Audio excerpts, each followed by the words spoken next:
natin for today's vlog ay DIY Christmas ornaments using dry clay. Baking soda, cornstarch, saka water lang siya.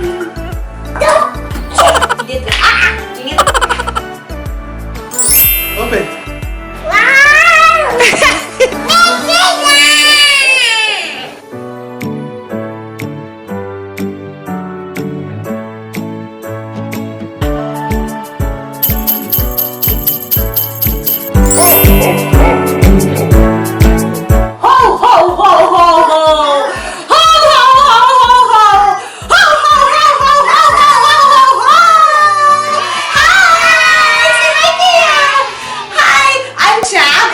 My daughter, Keia! Yes! And welcome back to our YouTube channel! I'm a mom, a wife, a homemaker, a TV producer, an artist manager, and a content creator. I love posting content about my family, travels, home makeover, home organization, DIYs, family and kids activities. So if you love watching this kinds of content, please subscribe to our channel. Love it, Cham! Christmas is just around the corner and we started decorating for Christmas already. Look at that!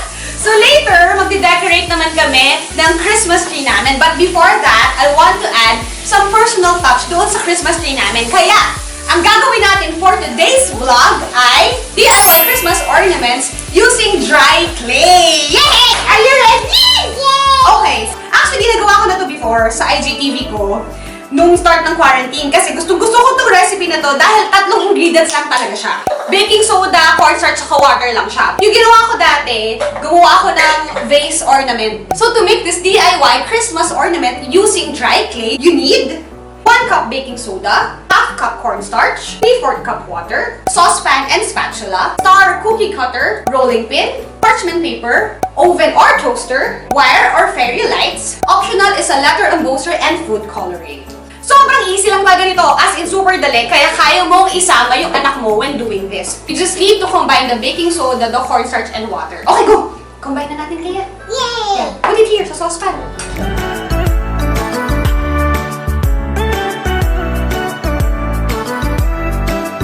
Kaya will mix. Go, Kaya. Mix, mix, mix.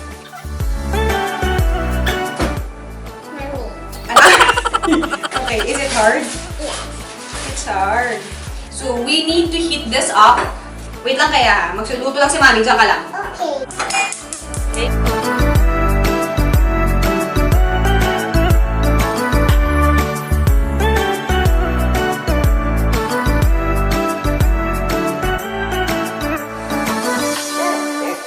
This one is okay na. We'll close the na. Okay, so eto na. Nag-dry up na siya. Tapos naging solid na yung mixture. So, ilalagay na natin siya sa parchment paper. And then, be careful kasi, guys, this is hot. If may kids kayong kasama, you have to tell them that it's hot. Oh. Yeah, it's hot. Para mabilis siya mag-dry up, kailangan mo siyang init. Yan, medyo mainit siya. Pero ang ganda na ng consistency, oh. Ay, later. Kasi we need to knead it. Ah!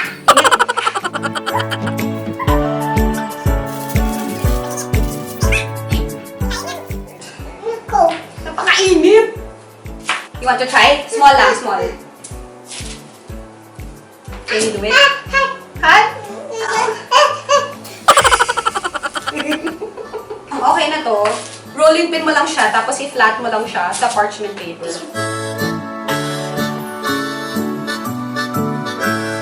Pwede mo nang i-cut using the cookie cutter. So, I chose the star shape kasi para very Christmas yung feel niya.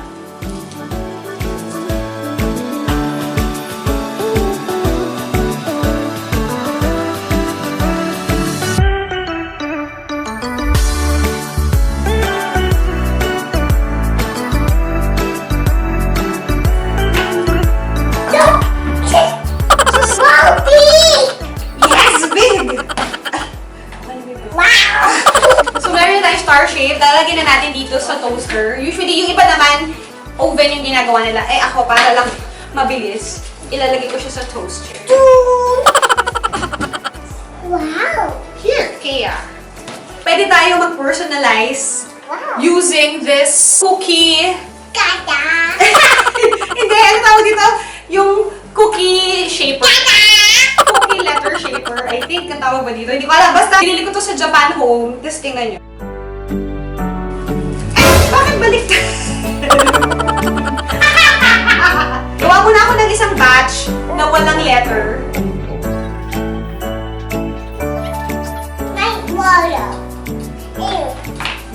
At the rolling pin.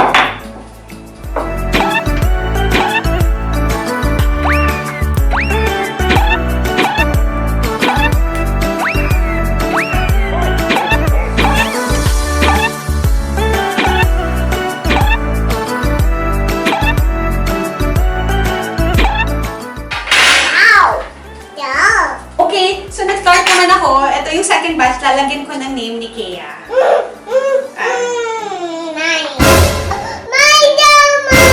Actually, done na tayo sa first batch. You want to see?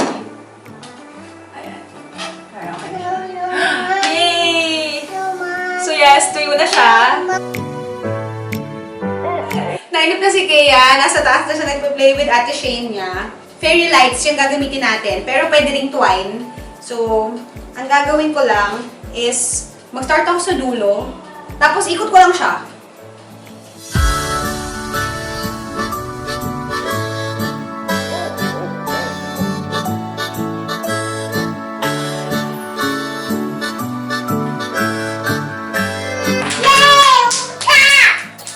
Good job!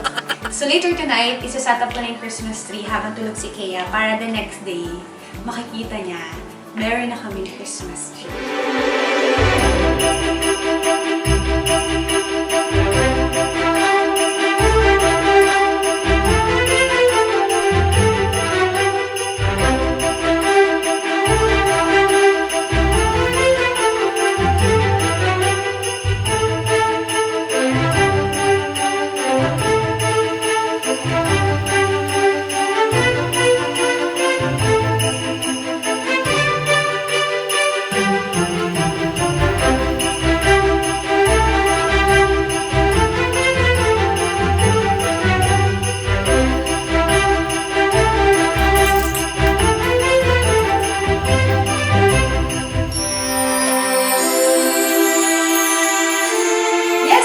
Finally done! So this is our Christmas tree for this year. So hopefully, matuwa siya tomorrow pagising niya. Dapat na ako.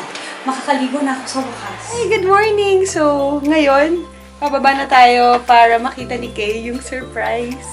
Oh, close your eyes. Okay. Go! Open!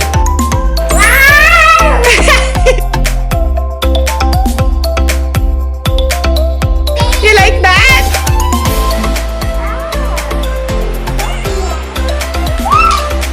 You like it? You like it? Yeah, Patrina! That's a Christmas tree!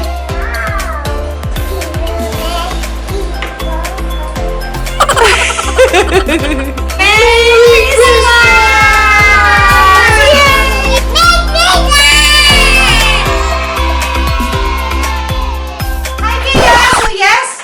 I'm done now with the DIY Christmas ornaments made of dry clay. Wow.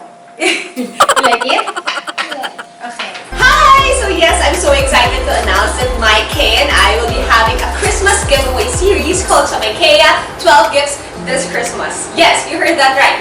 We will be giving away 12 gifts starting this week until New Year. So stay tuned.